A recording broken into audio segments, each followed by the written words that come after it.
Hello and welcome to Myth Monsters. My name is Erin and I'll be your host for these little snack bite-sized podcasts on folklore and mythical monsters from around the world.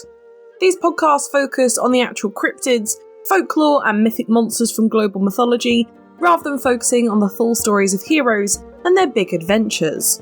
I'll also be dropping in some references that they have to recent culture and where you can see these represented in modern day content so that you can learn more and get as obsessed as I am about these absolute legends of the mythological world. Before we start, I have got to put out a correction from my Bokken Riders episode 2 weeks ago. I wasn't aware that Holland and the Netherlands were two separate things, so for all of my Dutch listeners, sincere apologies, and I know now that it's not Holland. I don't know where I got that from growing up, but hey ho, I apologise. But back to normal scheduling. It's June, so it's the first week of summer, thank goodness. It's definitely warming up here, which is lovely, but I am sure that in a few weeks I will be telling you how uncomfortable I am, so get ready for that. But this week we are actually heading somewhere quite warm and quite ancient, and going over to ancient Mesopotamia to look at an epic monster, the Bull of Heaven. The Bull of Heaven is a figure from Sumerian mythology, and is generally described as a godly bull sent by the ancient Mesopotamian goddess Inanna, who is sometimes known as Ishtar, and most commonly known as that as well, so I will be saying Ishtar instead of Inanna. This bull is only ever mentioned in the one myth of Gilgamesh, the legendary Mesopotamian hero who had an amazing epic written about him and his super journey through the ancient Middle East. The bull is of godly descent, and is typically thought of as a much larger and more aggressive bull than its usual form on the farm. However, this bull is sometimes described completely as an astral being, made up of starlight and constellations, which will come up later, I promise you. The Bull of Heaven only has one goal and motivation: to kill Gilgamesh and his companion Enkidu. However, its one power is to cause utter devastation to the land, drinking whole rivers and destroying crops. The gods sent the bull knowingly that it would cause the land's 7 years' devastation, and it truly wreaked havoc. It used its almighty breath to open up pits in the ground that swallowed 300 men, drank up the entire Euphrates River, and dried up all the marshes in the area, generally causing drought and famine across the land.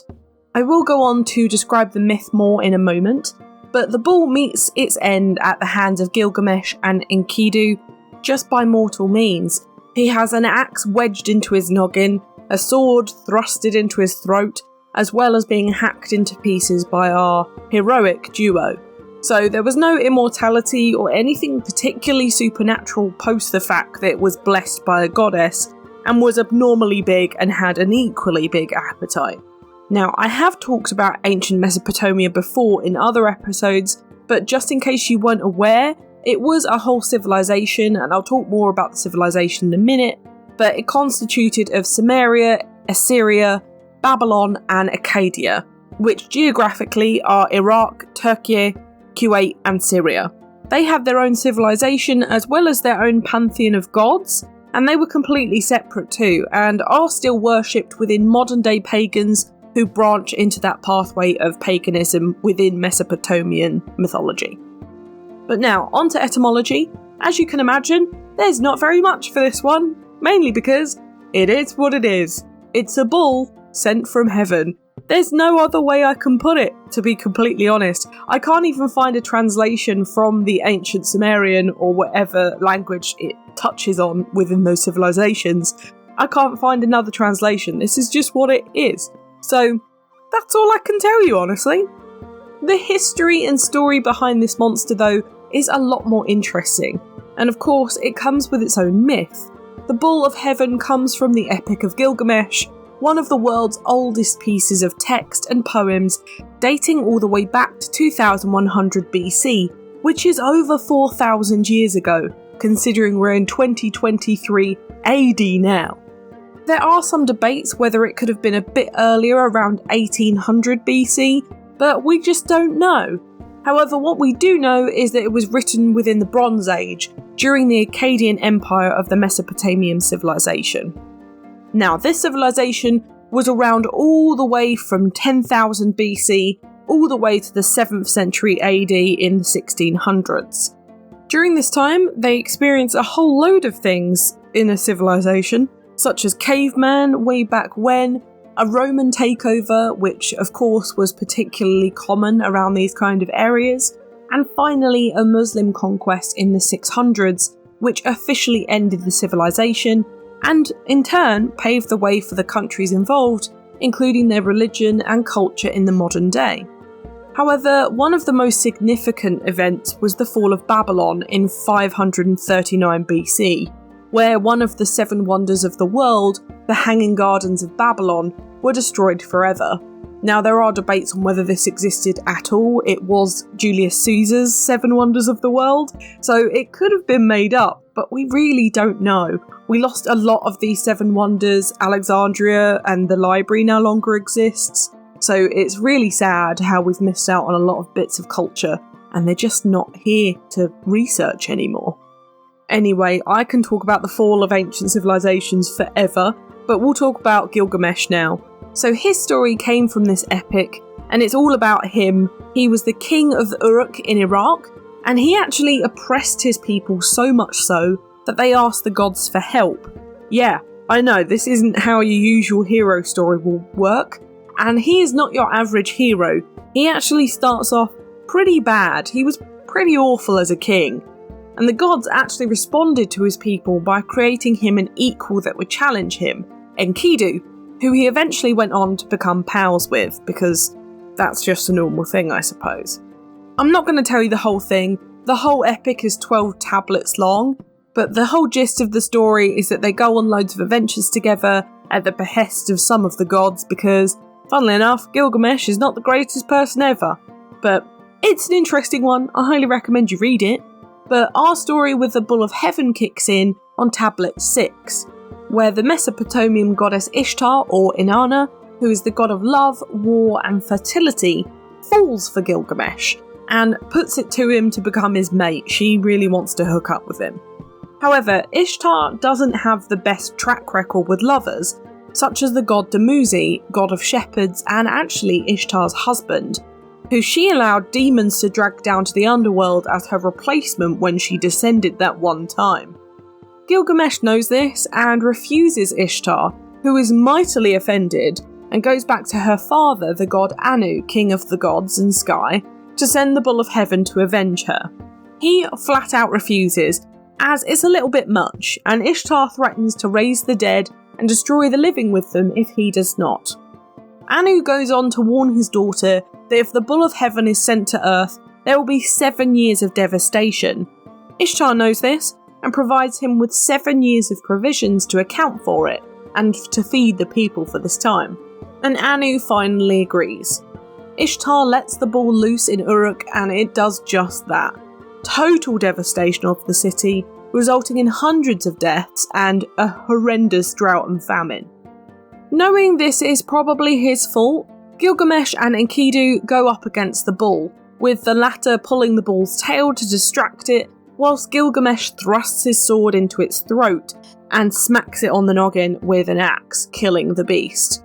They cut the bull into pieces and actually throw the right thigh of it at Ishtar's face in disrespect, which I believe Odysseus does in the Odyssey as well. It's generally known if you throw a bit of meat at a god, it's really disrespectful.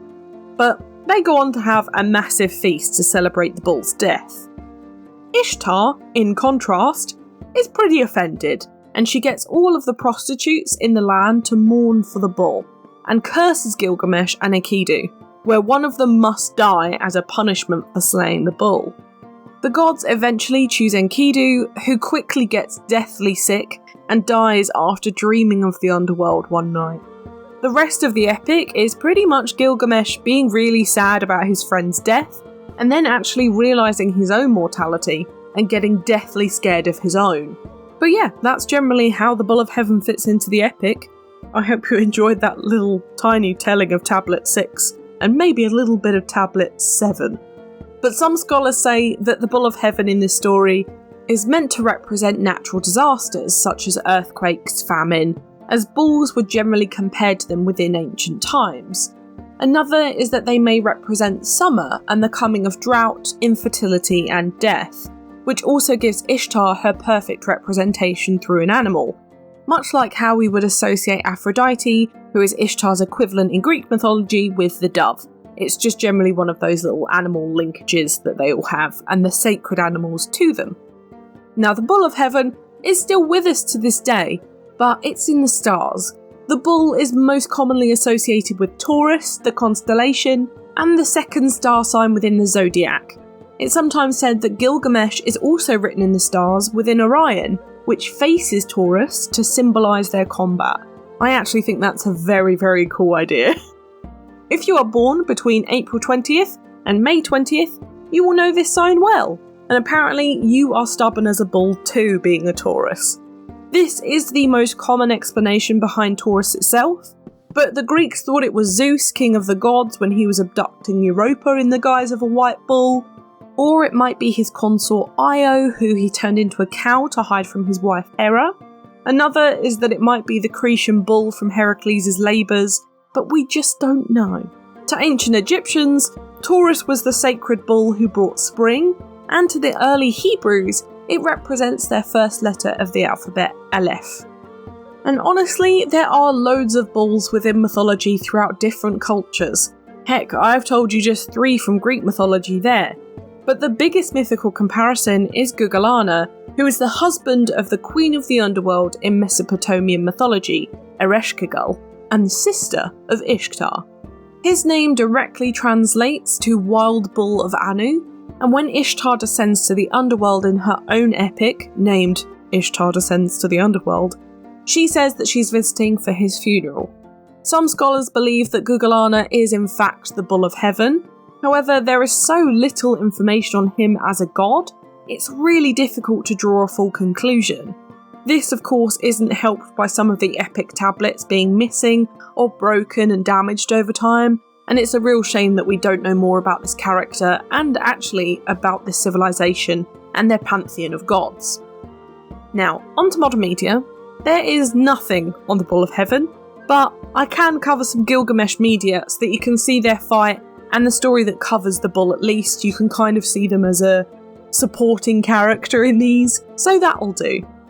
For art, I would really recommend looking into independent art this week.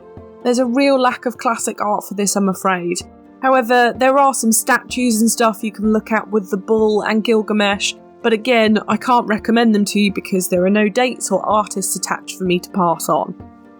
In movies though, we have Eternals, The Epic of Gilgamesh, or The Unnameable Little Broom, Unlimited Blade Works, Heaven's Feel, Princess Mononoke, Gilgamesh, The Ark of the Sun God, Knights Templar Rise and Fall, and The Replacement Gods.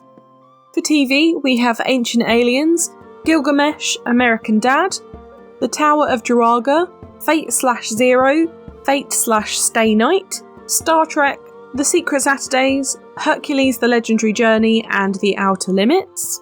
In video games, we have ones such as Smite, Fate/Grand Order, Fate/Stay Night, The Tower of Duraga, Adventure Construction Set, Final Fantasy, Civilization 5 and 6, Scribblenauts Unlimited, Scribblenauts, Tales of Destiny, The Return of Ishtar, The Quest of Key, The Blue Crystal Rod, and Mech Breakers. My book recommendation this week is to just have a read of the Epic of Gilgamesh. It's a fantastic read, one of the oldest texts of humanity, and is full of monsters and adventures, so I'd really recommend it. It's a fantastic read. Obviously there is no author attached to it, but it's the same as Beowulf. I really recommend them as mythology fans that I assume most of you are. They're both just absolute classics, and they're fundamental to our modern day literature, and they're just amazing bits of mythology too. But now it's time for Do I Think They Existed? I'm gonna say maybe for this one, but only because it's literally a bull and it has very few powers. It could just be your common neighbourhood cow, to be completely frank. It's also massively common within mythology for gods to bless cattle or even curse people to be cattle. Most of the time too, within all of these different myths, the cows either turn back into people, or they just run off and cause havoc and live in peace. They're usually never mentioned again. So actually the Bull of Heaven is a little unique in the sense that he actually dies and meets his end, which most of them just go on to roam about forever. I do love the whole mythical cow image though. I think it's a super interesting trope, and I also really love cows. My cousin is deathly scared of cows, and I think it's possibly one of the funniest phobias, but I do understand that they can run you over and that probably hurts. I did have a calf eat my entire hand at a farm once and use it as like a teething toy, which I thought was the cutest thing ever. However, I thought my cousin was going to pass out, and I do tell people I fisted a cow in the mouth. Yes, I do.